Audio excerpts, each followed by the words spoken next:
Good morning, Mr. Carter. You reported a robbery at your jewelry shop last night, correct? Yes, that's right. It happened just before closing time around 10 p.m. There were a few customers still inside, but thankfully none of them were injured. That's a relief. Do you know how many people were involved? I'm certain about 2 men, but I think there were a couple more waiting outside. Some witnesses said they saw several figures near the parking lot, but not everyone noticed the same thing. Did the robbers take much? Unfortunately, yes.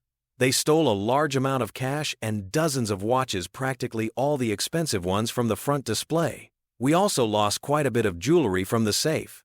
That's a serious loss. Were there any signs of forced entry? A few. They broke 2 locks and damaged several shelves. There's also a lot of mess glass, papers, tools just everywhere. Did you manage to capture any of it on camera? Sadly, too many cameras were out of order last night, and not enough lighting in the corridor made it worse.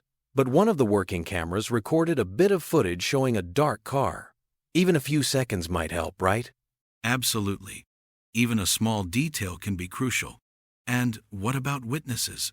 There were a handful of people outside, 1 delivery guy, 2 customers, and a taxi driver. Each of them noticed something slightly different. I've already written down most of their names. Perfect. The more accounts we have, the better. Did you notice if they said anything? Just shouting. They demanded all the money and were gone in less than 2 minutes. They must have had a lot of experience. It sounds like it. You've given me a great deal of information, Mr. Carter, much more than most people remember after a shock like this.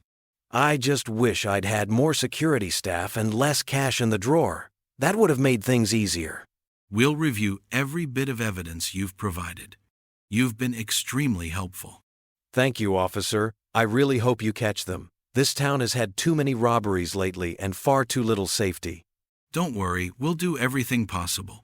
With so many clues already, we might find them sooner than you think.